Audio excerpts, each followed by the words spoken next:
Voilà, Éphésiens chapitre 4, on va lire à partir du verset 11.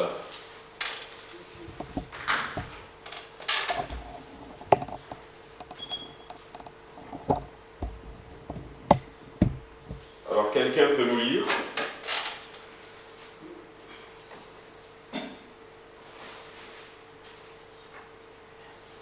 Et il a donné les uns comme apôtres, les autres comme prophètes, les autres comme évangélistes, les autres comme pasteurs et docteurs, pour le perfectionnement des saints en vue de l'œuvre du ministère et de l'édification du corps de Christ, jusqu'à ce que nous soyons tous parvenus à l'unité de la foi et de la connaissance du Fils de Dieu, à l'état d'homme fait, à la mesure de la stature parfaite de Christ, afin que nous ne soyons Afin que nous ne soyons finis par le verset 14.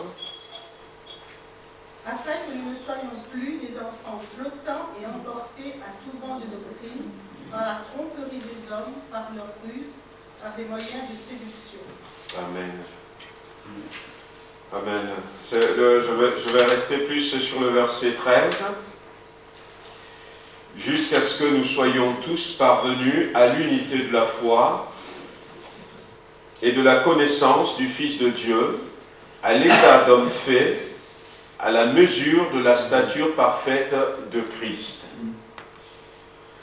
Il y a dans une maison, c'est un pasteur qui racontait l'histoire, que dans la famille, il y avait le papa, il y avait 2 garçons, et quand il était parti une fois dans cette maison, il avait vu que le papa s'était mesuré, et ils ont tracé, donc peut-être c'est l'enfant qui a fait ça, ils ont tracé la mesure du papa au mur, et à côté, les enfants, les 2 garçons, ils se mesuraient, et puis voilà, ils montraient un peu, peut-être le défi c'était être aussi grand que papa. Alors, de temps en temps, ils vont se mesurer, et puis voilà, ils tracent le trait, tiens, il reste peut-être 15 cm, il reste 30 cm.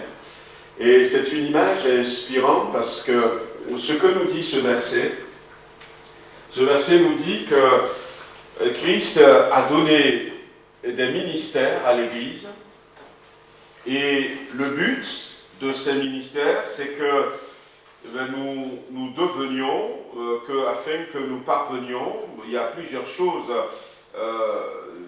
que nous soyons parvenus à l'unité de la foi et de la connaissance du Fils de Dieu, et que nous parvenions aussi à l'état d'homme fait, et surtout que nous parvenions aussi à la mesure de la stature parfaite de Christ.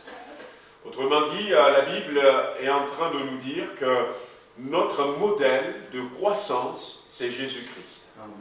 Tout comme ces 2 garçons avaient pris pour modèle de croissance leur papa, et vont se mesurer avec les semaines passant, les mois passant, pour voir s'ils ont atteint la taille de papa. De la même manière, la Bible nous montre par là que nous avons un modèle de croissance, et notre modèle de croissance, c'est Jésus-Christ. Le mot stature peut être traduite par une taille, afin que vous deveniez adulte, et que vous soyez semblables à Christ. Et c'est bien, le verset 14, parce qu'il dira, nous ne serons plus des enfants flottants. Nous sommes les mardis dans cette dimension de devenir des disciples de Jésus-Christ, de grandir dans notre vie chrétienne, d'acquérir les capacités et les caractères dont nous avons besoin pour devenir des disciples, pour devenir semblables, va nous dire ce passage, devenir semblables à Jésus. Alors, le problème, c'est que quand on donne naissance à un enfant, on a des projets, on a des objectifs pour nos enfants. Pour nos enfants, on a des plans, voilà, Bible dira que ce n'est pas par les œuvres que nous avons été sauvés, mais c'est par le moyen de la foi. Ce n'est point par les œuvres, mais nous avons été sauvés pour accomplir les bonnes œuvres que Dieu a préparées d'avance pour nous, voilà, en Christ. Et Dieu attend, comme tout papa, que ses enfants grandissent.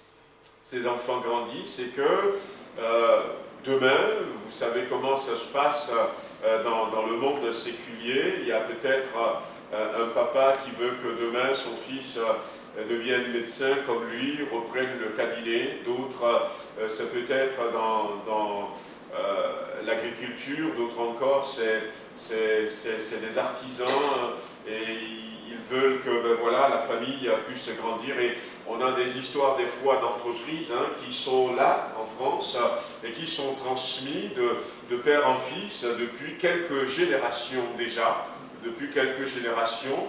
Et puis bon, dans d'autres familles, l'enfant choisit de faire autre chose.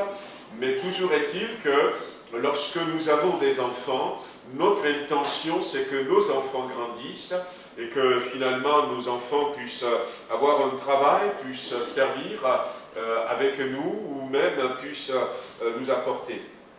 Et la question c'est quoi grandir et devenir semblable à Christ. Et c'est ce qu'on va voir ce soir. J'avais marqué simplement en disant que si nous ne grandissons pas, c'est clair, nous restons des enfants. Nous restons des enfants. Et des fois, on a du mal à... et peut-être que... on a du mal à demander à certains chrétiens de rentrer dans un service pour Dieu. Peut-être simplement parce qu'ils sont restés enfants. Ils sont restés enfants, voyez-vous. Mais quand on grandit, on a envie de prendre des responsabilités, À un moment donné, le pasteur était venu me voir quelques temps, je ne sais plus si ça fait un an, est-ce que ça fait un an, est-ce que ça fait plus après ma conversion. Et puis j'ai pris mon baptême et puis le pasteur était venu me voir et me dire qu'est-ce que tu veux faire pour le Seigneur? Moi je te verrai bien dans la chorale. Alors j'ai dit non, ça ne me parle pas. Mais quelque temps après, j'ai été voir mon pasteur, j'ai dit tiens, en plus du ménage que je fais déjà un peu, aider à faire le ménage, sans que personne ne me demande, je veux rentrer dans le groupe d'accueil. Je veux rentrer dans le groupe des conseillers, je veux rentrer dans le groupe de protocole, et plus personne ne m'a demandé, j'ai évolué comme ça un peu, et Dieu attend que nous puissions grandir, prendre des responsabilités, à un moment donné, avec mon grand frère, et puis quelques jeunes, il n'y en avait pas beaucoup, il y en avait une dans mon quartier, une autre qui n'est pas très loin, on a décidé, ici on se retrouvait en semaine, un jour par semaine, et on priait pour notre quartier. Alors c'est des responsabilités que nous prenons comme ça, quand nous écoutons les prédications, quand nous écoutons les études, et on a compris à un moment donné que nous sommes en train de grandir, et sans même rien dire au pasteur, on va décider de sortir, on a notre petit groupe, une petite dizaine, et puis on sortait, on allait à la plage les samedis matins où les gens allaient courir, faire du sport, nous on allait à leur rencontre, après on s'est dit tiens, on va aller à la sortie des cinémas, on va les rencontrer, et puis à un moment donné, tiens, et si on partait pour aller implanter une église, on n'a même rien dit à notre pasteur, et je me rappelle la deuxième fois quand on était parti le voir, parce que la première fois quand on avait implanté l'église, ça a bien marché, on a demandé à un de nos jeunes de prendre en charge l'église, et puis il y avait eu des difficultés, il avait abandonné, puis quelques temps après on a récidivé, et puis on est parti voir le pasteur, pasteur, on a une église, on a besoin d'un pasteur pour la diriger. Et vous regardez comme ça, comment ça?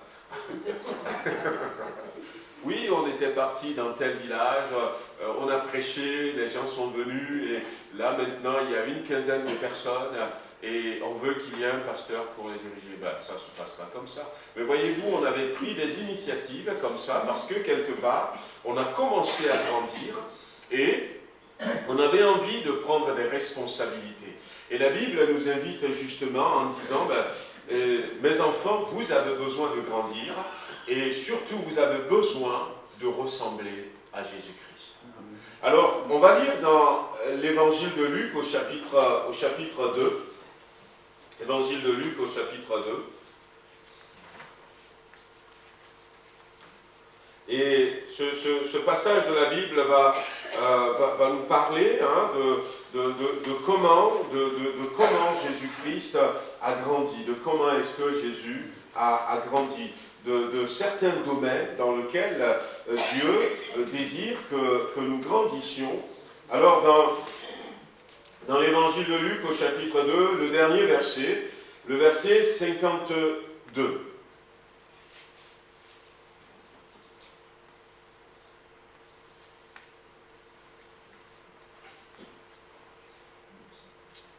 Et Jésus grandissait, Jésus croissait en sagesse, en stature et en grâce devant Dieu et devant les hommes.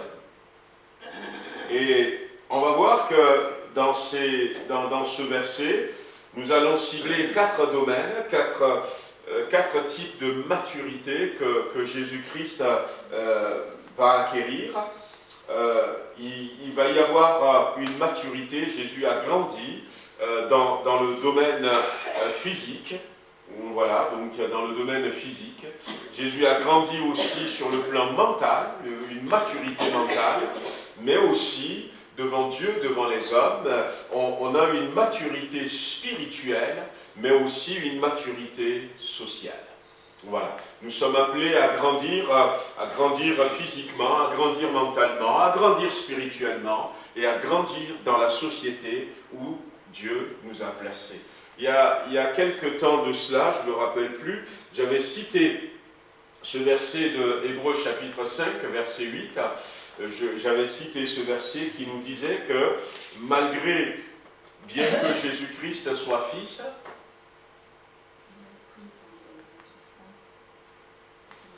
il a appris par la souffrance. Qu'est-ce qu'il a appris?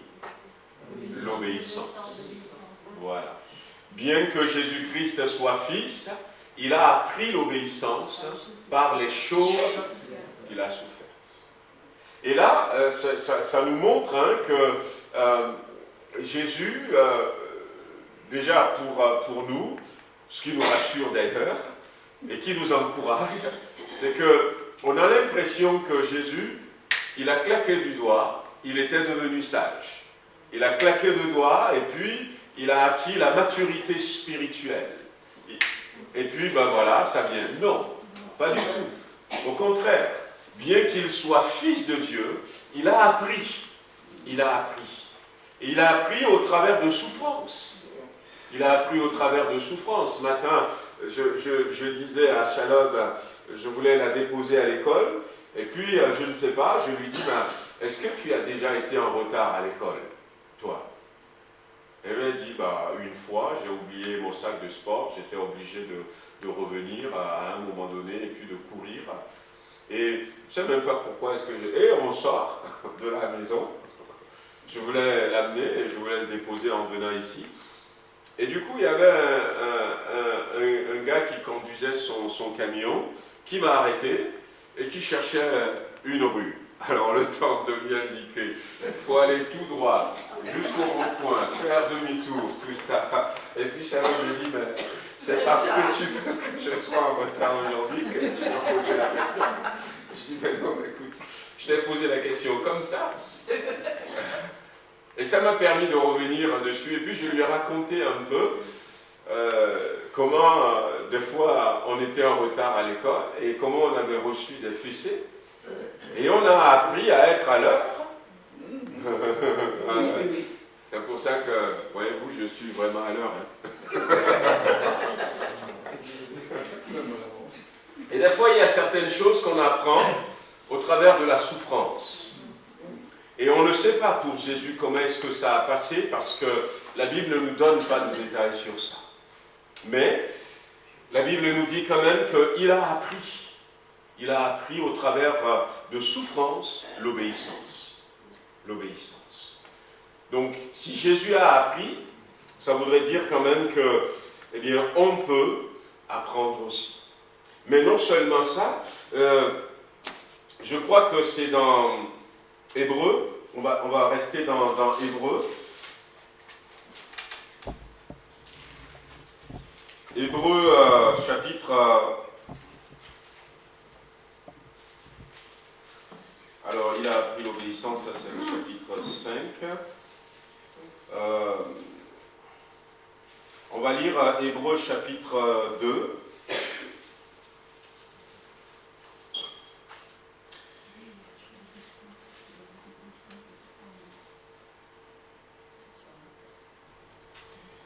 Alors, le chapitre 2, j'aurais aimé le lire dans une autre version, mais ça marche? Non. C'est un peu code et je comprends pas. Bon. Chapitre 2, verset 10.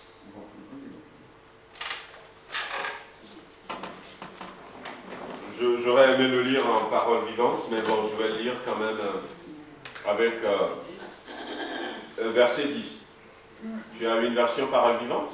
Ouais, avec l'application. Vas-y, lis-nous. C'est Dieu qui a fait le monde et le monde existe pour lui. Or, il a voulu qu'un grand nombre de ses enfants participent à sa gloire. Puisque c'est Jésus qui les sauve, il fallait que Dieu le rende parfait au moyen de la souffrance. Tu continues? Ouais, voilà. Puisque c'est Jésus qui va être l'auteur de ce salut, il fallait que Dieu le rende parfait au moyen de la souffrance. Voyez-vous? Ce n'est pas ici, ce n'est pas encore la souffrance de la croix. On voit, des fois quand on parle de souffrance de Jésus, on voit directement la souffrance de la croix, mais c'est la souffrance qui amène à la perfection. Et le mot perfection, comprenons-le comme complet, pour que ça soit complet, pour que à l'état d'homme fait. Voilà, pour que nous puissions avoir la totalité de ce dont nous avons besoin pour parvenir à cet âge adulte, à cette maturité. Tu peux continuer verset 11. Oui, Jésus purifie les humains de leurs péchés, et bien celui qui rend pur et ceux qui sont devenus purs ont tous le même Père. C'est pourquoi il n'a pas de honte de les appeler ses frères et sœurs. Voilà. Alors, le verset 17 et le verset 18 aussi, s'il te plaît. Alors, verset 17. C'est pourquoi il devait rassembler entièrement à ses frères, à ses sœurs. Ainsi, il est devenu un grand prêtre, plein de bonté et fidèle dans le service de Dieu, pour obtenir le pardon des péchés du peuple. Oui, Jésus a souffert lui-même et il a été tenté. Il peut donc aider ceux qui sont tentés. Voilà.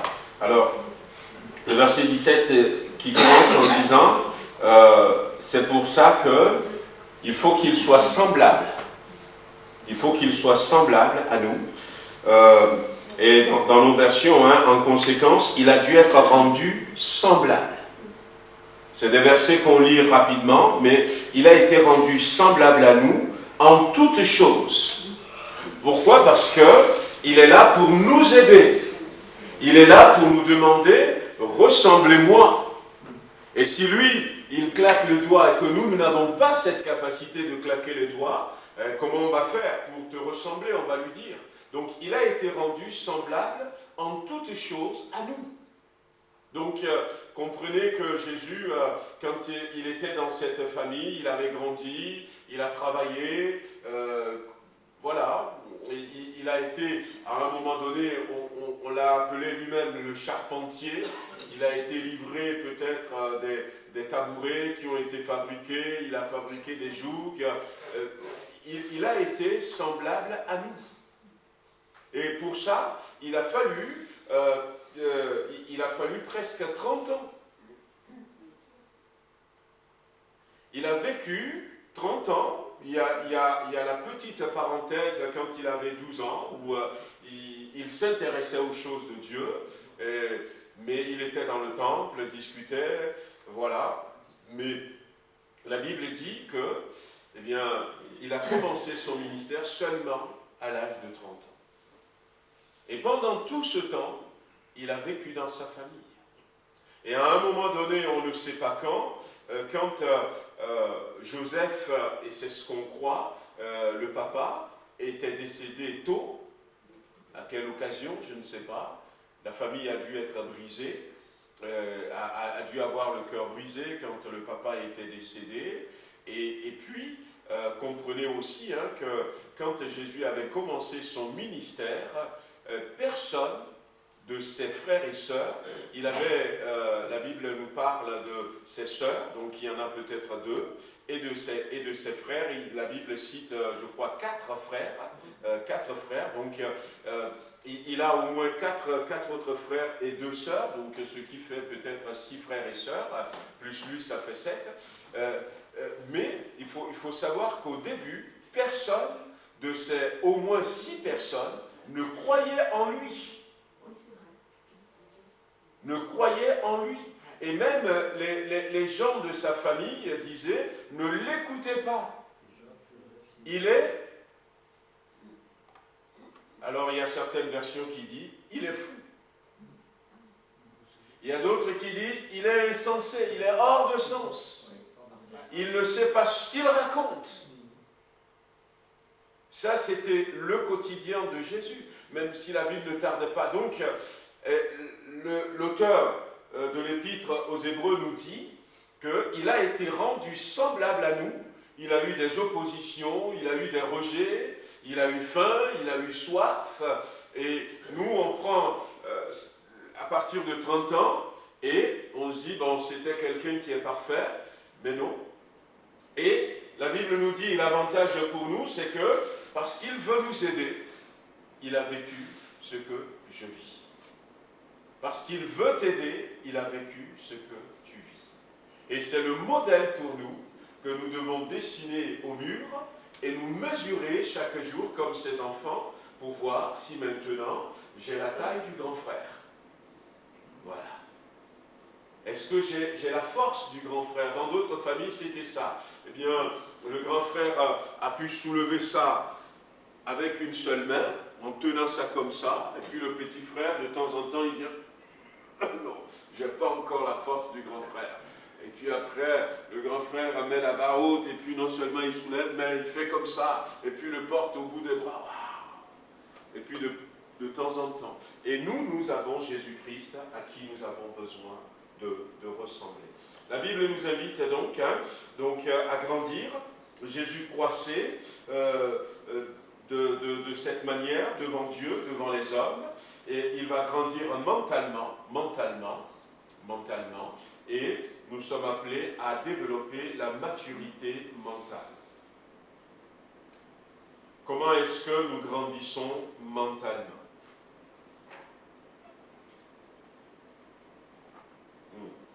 À votre avis?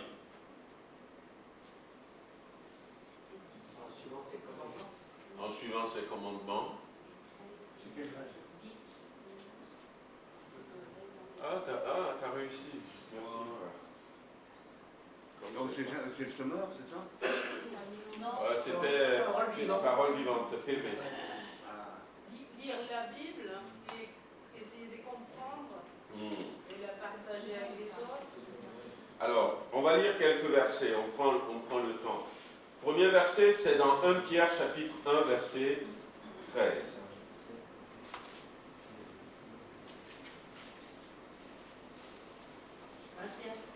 « 1 Pierre chapitre 1 et le verset 13. »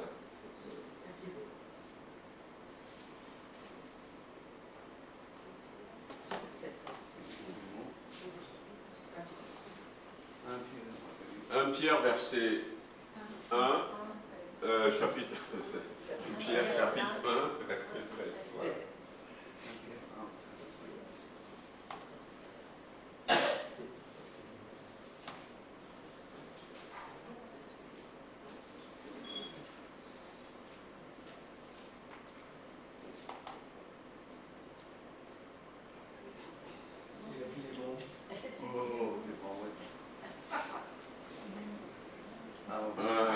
Pierre, ouais. Là, on est chez Philémon, ouais. Un plan. Un Pierre. Ouais. Je sais pas si je mets beaucoup. T'inquiète pas, c'est pas de notre temps, ce truc. Nous, Si j'avais des doigts plus petits, ça irait mieux. nous c'est le Minitel, non? C'est pas. C'est comment. C'est un Fringant, ce n'est pas un Pierre. Si, si. Non, attends, c'est pas ça. Hein, et verset 13. Voilà, regarde, tu vas voir. Ah, mais bouge à chaque fois, alors. Oui, mais pourquoi c'est un Fringant? Non, c'est parce que j'ai mes doigts qui traînent. Voilà. Alors, On va y arriver.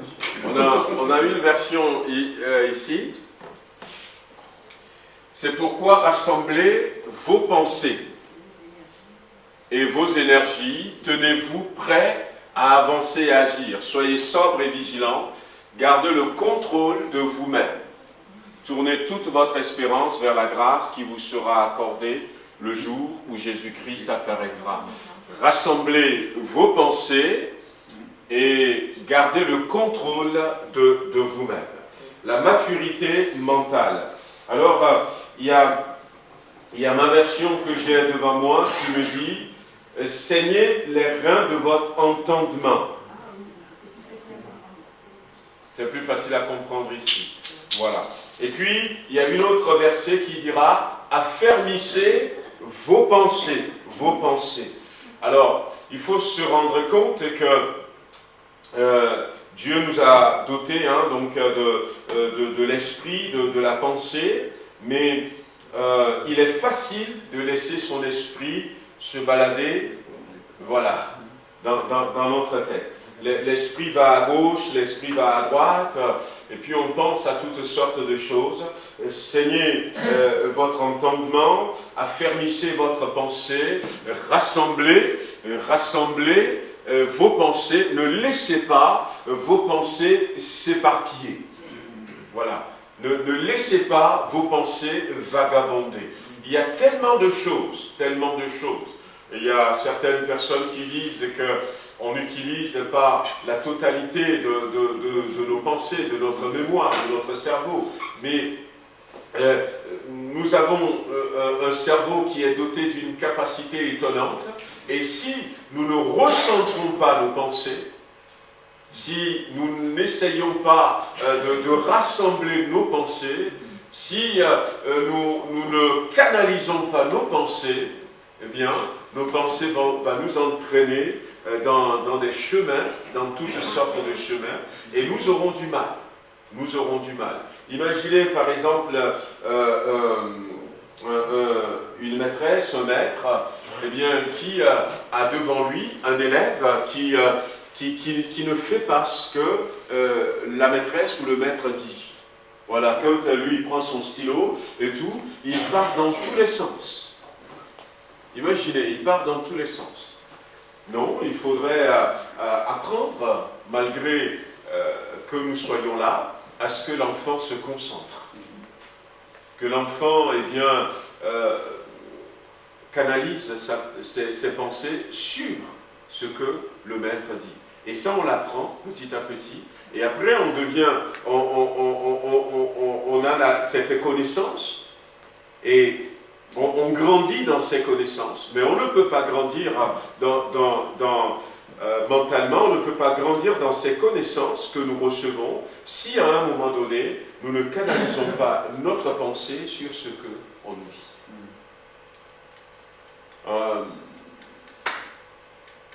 Il y avait quelqu'un qui un jour il avait tellement faim à l'école. Et puis, il était en examen. C'est mon papa qui nous a raconté l'histoire. Et c'était en plus l'épreuve de dictée question. Alors, dictée, déjà, on vous dicte, il faut recopier ce que la maîtresse ou le maître dit, sans faute. Après, on vous pose des questions, vous répondez. Et puis, c'est un examen. Et quand mon papa, ils ont ramassé les feuilles quand ils corrigeaient. Et nous racontait un jour qu'il y avait un élève, bon, il ne nous a pas donné le nom, en plus c'était un centre, il y a des élèves. À un moment donné, il n'écoutait pas ce que la maîtresse disait, mais ses pensées étaient sur la vendeuse du pain qui passait et qui criait « du bon pain, du bon pain ». Et à un moment donné, il y a 2 lignes où c'est marqué « du bon pain, du bon pain ».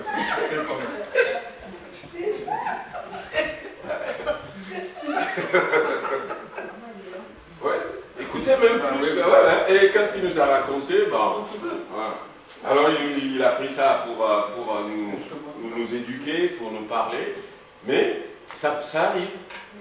Ça arrive, on est tellement pris dans autre chose, notre pensée n'est pas là. Il n'est pas avec nous.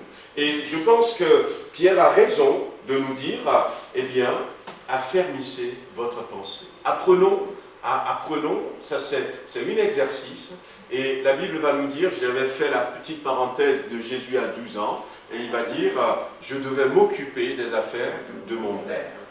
Et on voit quand même que très tôt, ce qui préoccupait Jésus-Christ, c'est les affaires de son Père.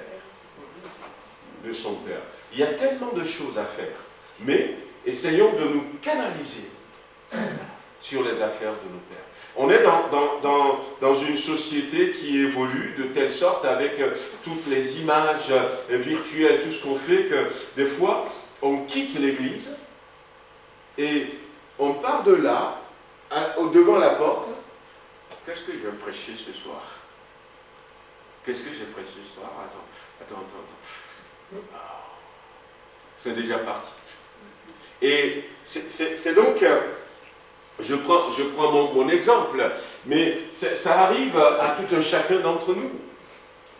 Le dimanche, le mardi, on a déjà oublié ce qu'on a entendu. Donc là, on a besoin d'apprendre à notre pensée de se focaliser.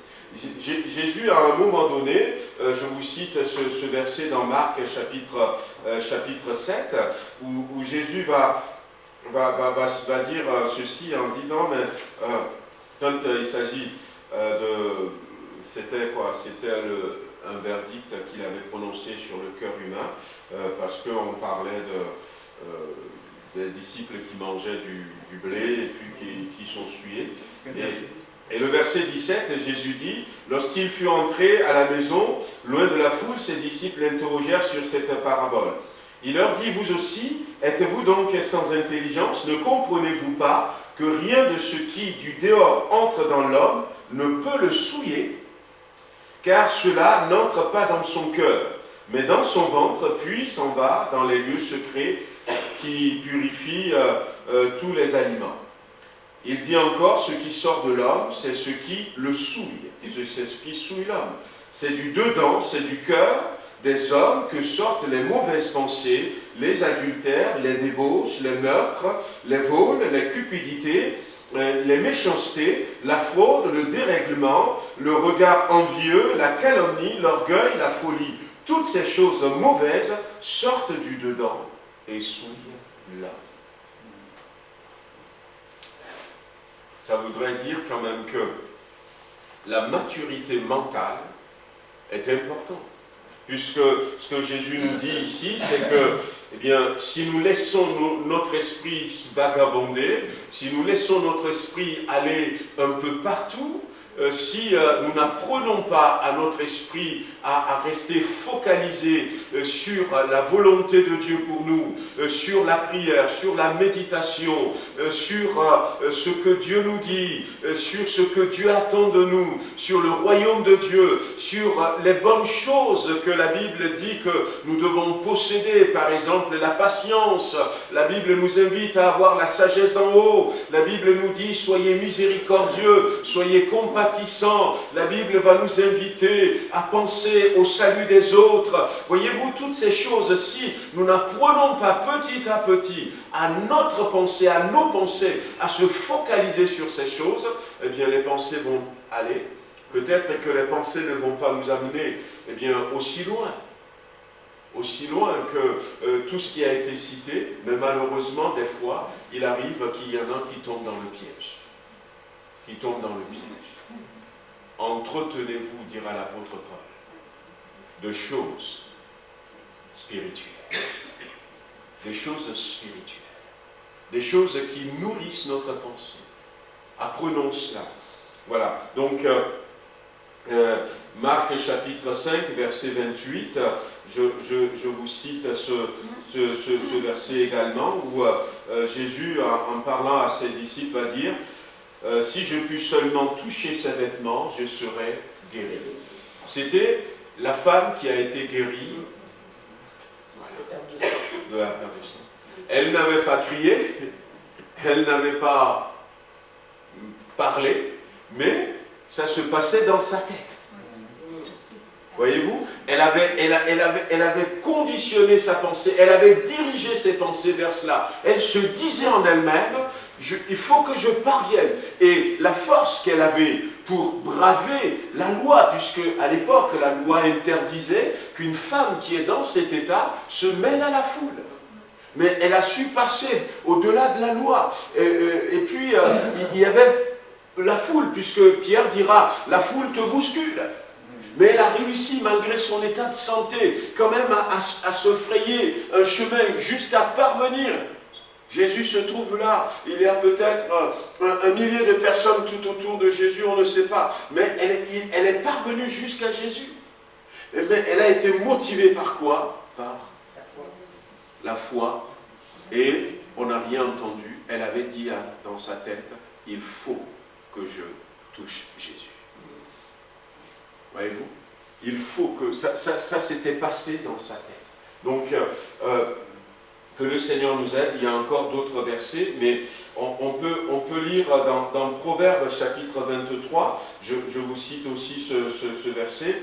Proverbe 23, la Bible nous dit au verset 7, « Car ne mange pas le pain, je lis verset 6, ne mange pas le pain de celui dont le regard est malveillant, et ne convoite pas ses friandises, car il est comme les pensées de son âme.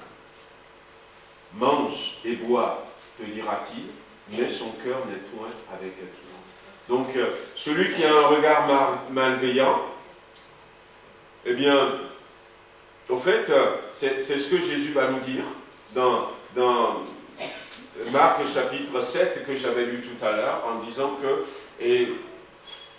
il a un regard malveillant, et le proverbe dit que il est comme les pensées de son âme. Ce sont ces pensées qui sont dans ce cœur. Autrement dit, nous sommes ce que nous pensons. Nous sommes ce que nous pensons.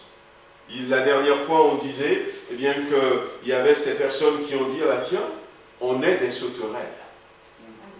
Et avant de dire on est des sauterelles devant les géants, ils ont pensé qu'ils ont des sauterelles. Et c'est ce que nous étions, des sauterelles devant eux.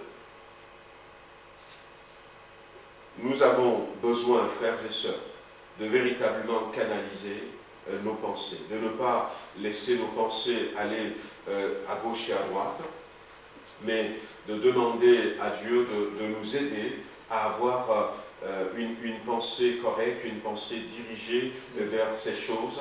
Je vous cite encore un dernier verset qui dit, c'est l'apôtre Paul qui parle, et qui va dire ceci, « Car les armes avec lesquelles nous combattons ne sont pas charnelles, mais elles sont puissantes par la vertu de Dieu pour renverser des forteresses. » Et le verset 5, je suis dans 2 Corinthiens chapitre 10, et j'ai lu le verset 4, et le verset 5 dit, « Nous renversons les raisonnements et toute hauteur qui s'élève contre la connaissance de Dieu, et nous amenons toute pensée captive à l'obéissance de Christ. » Voilà.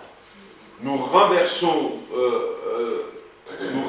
les raisonnements et les hauteurs qui s'élèvent contre la connaissance, et nous amenons toute pensée captive à l'obéissance de Christ.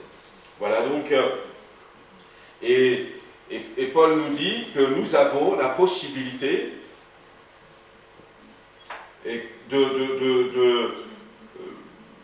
de dire par exemple non, non, non, je n'accepte pas ça, je refuse, nous ne combattons pas selon la chair, certes, mais nous combattons selon l'esprit, et voilà, s'il y a des raisonnements qui ne glorifient pas le Seigneur, je ne vais pas laisser ces raisonnements agir en moi et par moi, et puis je vais dire non, non, non, non, Seigneur, je soumets mes pensées à toi. Seigneur, je veux que mes pensées reviennent aux choses saintes, tout ce qui veut m'amener loin de toi, tout ce qui ne veut pas se soumettre à Christ, eh bien non, il faut les combattre.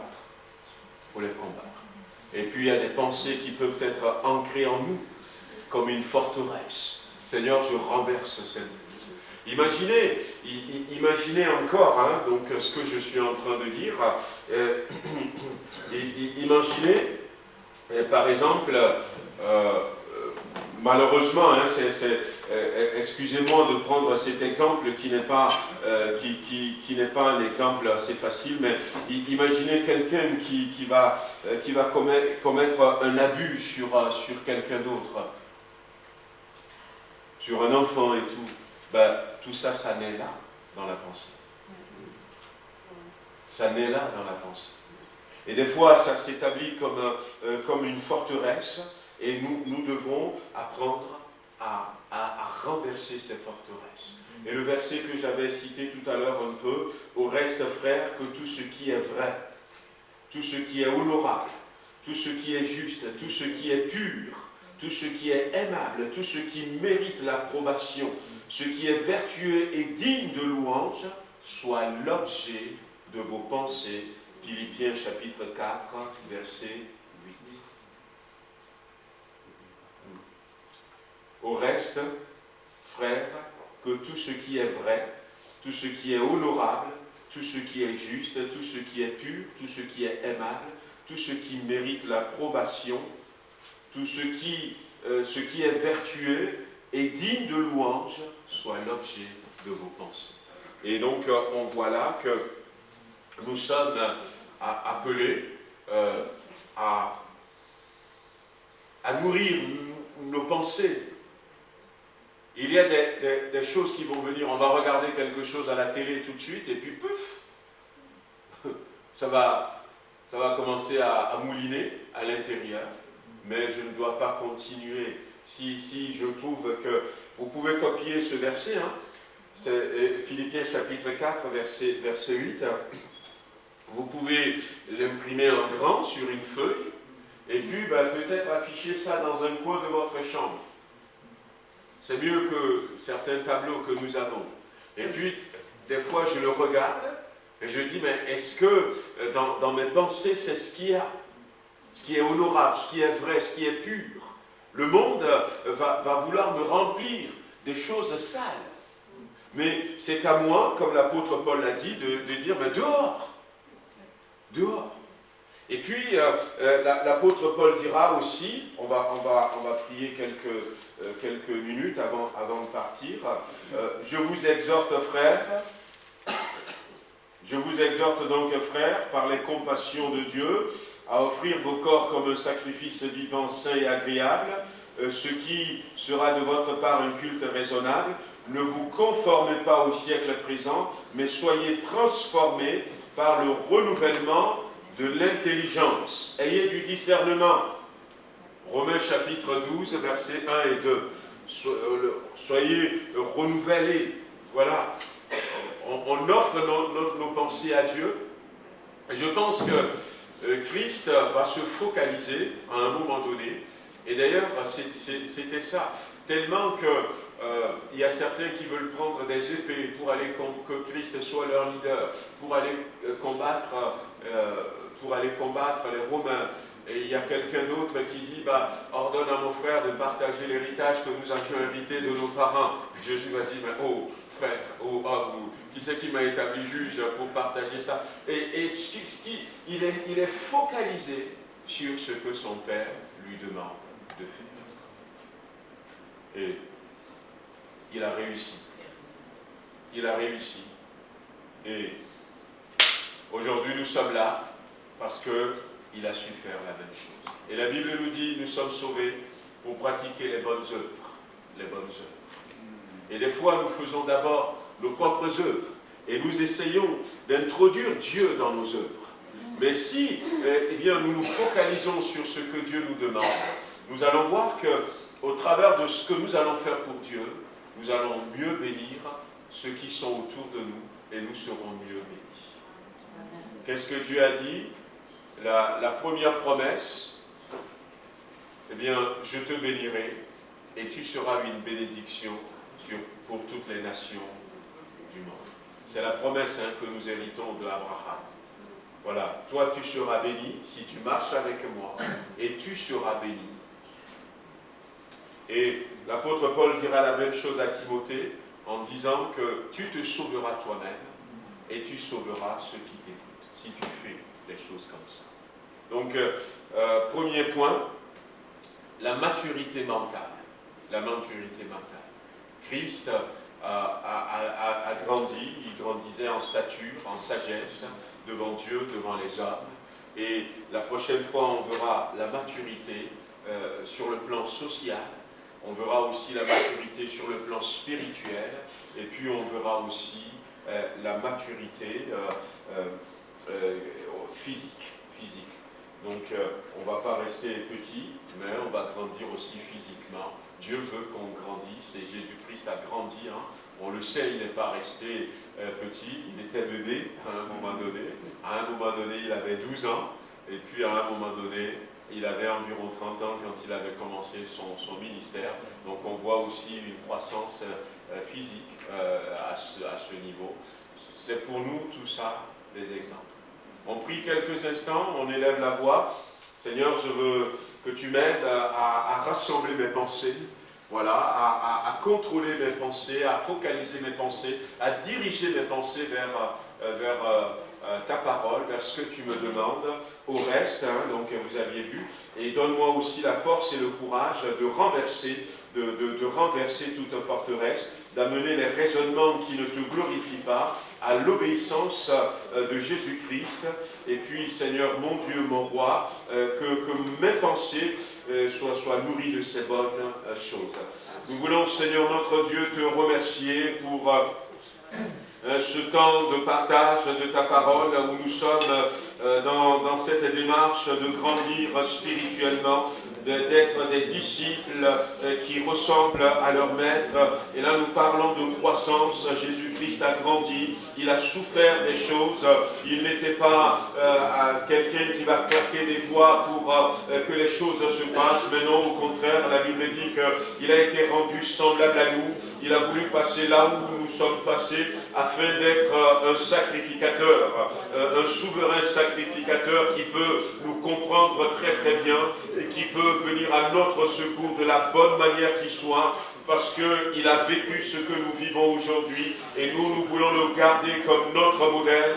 Et ce soir, aide-nous à grandir comme il a grandi. Seigneur, combien nous sommes loin pour certains d'entre nous de voir que ce qui est vrai, Seigneur, manque des fois à notre pensée, ce qui est honorable, ce qui est pur, ce qui est juste, ce qui est aimable, Seigneur, ce qui relève du fruit du Saint-Esprit, ce qui est digne de louange, Seigneur. Si des fois, Seigneur, tu nous montrais ce que nous avons dans notre cœur, ce que nous pensons, et des fois lorsque nous voyons quelqu'un, Seigneur, notre Dieu, tu ramènes jusqu'à dire, celui qui va voir une fille et qui va déjà convoiter cette fille dans son cœur, a commis l'adultère avec cette fille, ou c'est un homme, Seigneur. Tu vois jusqu'où nos pensées peuvent nous amener, mais nous avons besoin, Seigneur, que tu nous donnes la force d'amener notre pensée captive à l'obéissance de Christ, de renverser toute forteresse et de voir ces mauvaises choses que tu as citées, de les voir complètement anéanties, complètement ôtées de notre vie. Le péché nous guette, le vol, l'hypocrisie, l'orgueil, toutes ces choses nous guettent. Et ils vont prendre le chemin de notre pensée pour essayer de nous conquérir. Mais comme nous avions dit la semaine dernière que nous voulons être ces chrétiens qui ôtons tout péché, Seigneur, donne-nous de maîtriser nos pensées, donne-nous de canaliser nos pensées, donne-nous, Seigneur, de nous offrir à nous-mêmes un sacrifice vivant, déjà au niveau de notre pensée, au niveau de notre cœur. Apprends-nous, Seigneur, apprends-nous à grandir mentalement, apprends-nous à ne pas nous laisser infester par toutes ces choses mauvaises, toutes ces choses souillées qu'il peut y avoir, Seigneur, dans le nom de Jésus-Christ. Visite-nous encore ce soir. Ô Seigneur notre Dieu, aide-nous dans le nom de Jésus. Amen.